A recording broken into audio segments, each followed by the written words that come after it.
Welcome back to another explainer. Today, we're doing something really special. We're completely unpacking the profound pathology, the sacred lyrics, and the intricate musical composition behind the legendary bhajan Shree Rama Janki. And to really do this justice, I'm actually going to step into the role of a singer today. We're going to break down the notes, and I'll be singing these beautiful Hindi lyrics for you completely a cappella. No backing tracks, just the raw vocal emotion, so you can truly feel the depth of this masterpiece. Let's jump right in. So let's start with a visual that is honestly quite startling. It's the foundational myth of this entire song. Why on earth would Hanuman, who is universally known as Lord Ram's absolute greatest devotee, physically tear open his own chest right in the middle of a grand royal court? I mean, it's a drastic, shocking image, right? But to really sing this song with the right emotion, you have to feel the story that inspired it. It all traces back to Sri Ram's Rajyabhishek, his grand royal coronation. Picture the scene. The atmosphere is joyous, and Sita Mata, filled with immense gratitude for Hanuman's unwavering service and protection, lovingly gifts him a priceless, beautiful pearl necklace. Now, this is where it gets super interesting. It's a total clash of perspectives. You have Vibhishana, the king of Lanka, and the rest of the royal assembly looking at this necklace. To them, it's an invaluable treasure, right? Precious pearls that symbolize ultimate royal status and wealth.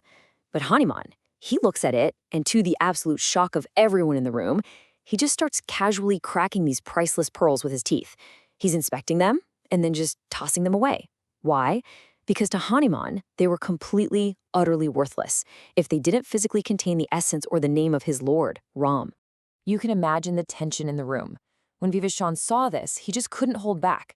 He started mocking Hanuman with this stubborn disbelief.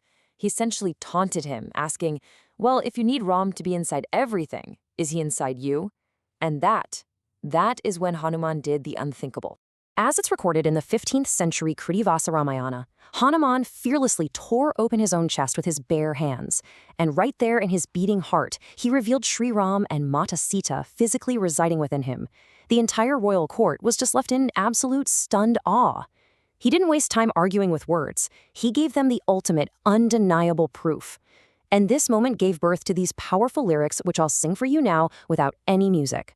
Pad Seene hai sabko ya dikla diya, bhakti mein hai masti bedarak dikla diya. He tore his chest to show the world, demonstrating the fearless ecstasy of true devotion. So how does that incredible myth translate into melody? Let's look at the iconic bhajan itself. The very opening lines drop us right into the heat of that dramatic confrontation. The lyrics say, Nahi chalao ban vyangake eva bishain, which translates to, do not shoot the arrows of sarcasm at me, O Vibhishan. The songwriter puts the singer, puts us, right in Hanuman's shoes in that exact moment. The way the lyrics are structured is just brilliant. It walks the listener and the singer through Hanuman's entire internal emotional state. It kicks off with the sthai, the chorus, which is his grand, unshakable declaration that Ram and Janki live in his chest. Then, stanza 1 is a total, unapologetic rejection of worldly fame and wealth. Stanza 2 shifts into his constant, unbroken meditation on Siya Ram. And finally, stanza 3 is the climax, the physical act of tearing his chest. It's this perfect, sweeping arc from philosophy to deep meditation to the ultimate sacrifice. Take this line, for example. I'll sing it for you a cappella so you can hear the conviction. Anmol koi bhi cheez mere kaam ki nahi, dikhti agar usme chhavi Siya Ram ki nahi. He is boldly declaring that absolutely any priceless object is totally useless to him if he can't see the image of Siya Ram inside it. It's a radical redefinition of what holds value. Wealth isn't pearls or gold anymore. It is measured entirely by divine presence. The absolute heart of what this song teaches comes down to an ancient spiritual concept. If you want to sing this with true feeling, you have to understand this core philosophy. It's called Nishkam Bhakti. This means supreme devotion that is completely, 100% free from worldly desire, expectation, or the pursuit of any material reward. You worship purely out of love and absolute surrender. As Hanuman sings, Mujhko kirti na vaibhav na yasha chahiye. I seek no fame, no wealth, no status. He's proving that devotion isn't a transaction. You don't do it to get a reward. The devotion itself is the reward. He really drives this home with the line, and I'll sing it out, Sukh mil aise amrit ko peene mein. He is literally saying that true joy is found in drinking the nectar of Ram's name. He compares this constant chanting to drinking amrit, the elixir of immortality. That spiritual nectar sustains him infinitely more than any material possession ever could. The joy is entirely self-contained right there in the act of remembrance. All right, now that we deeply understand the spiritual narrative, let's pivot to the practical musicality. How do you actually sing such intense devotion? We're going to break down the highly popular 2021 rendition by Lakhbir Singh Laka, utilizing the official sheet music, and I'll walk you through how to vocalize this. For any aspiring singers or musicians watching this explainer, here is your technical foundation. The track is anchored in the C-sharp scale, and it's driven by a steady 8-beat rhythmic cycle known as the Kaherwa tal.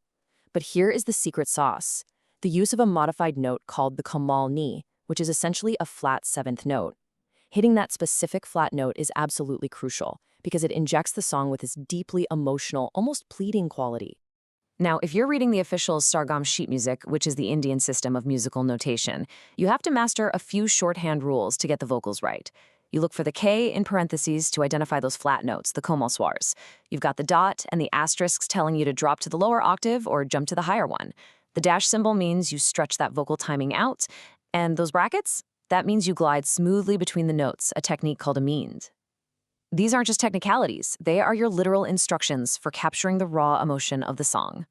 Let me show you exactly how this sounds when we apply the Sargam notes to the chorus. Listen to how the melody mirrors his devotion. We go from pa to that flat komal ni, then sweep up to sa and ga. I'll sing it for you right now, just using the raw a cappella vocals. Shri Rama Janki, Baithe hai mere Seene mein. Did you hear those sweeping vocal leaps? They completely mirror Hanuman's soaring, uncontainable devotion. But by relying on that flat 7th note, the komal ni, it keeps the tone grounded in this deep, humble reverence, all while that 8-beat rhythm marches us straight toward the emotional climax. And that brings us to the end of our musical and spiritual breakdown. As we wrap up this explainer on the legendary devotion of Hanuman, I want to leave you with a thought to ponder. Based on Hanuman's ultimate standard of spiritual value, ask yourself, if your own heart were opened up today, what is the man kana gina, the true jewel of the heart that would be found residing within it? Thank you so much for exploring and singing along with us today, and we'll see you in the next explainer.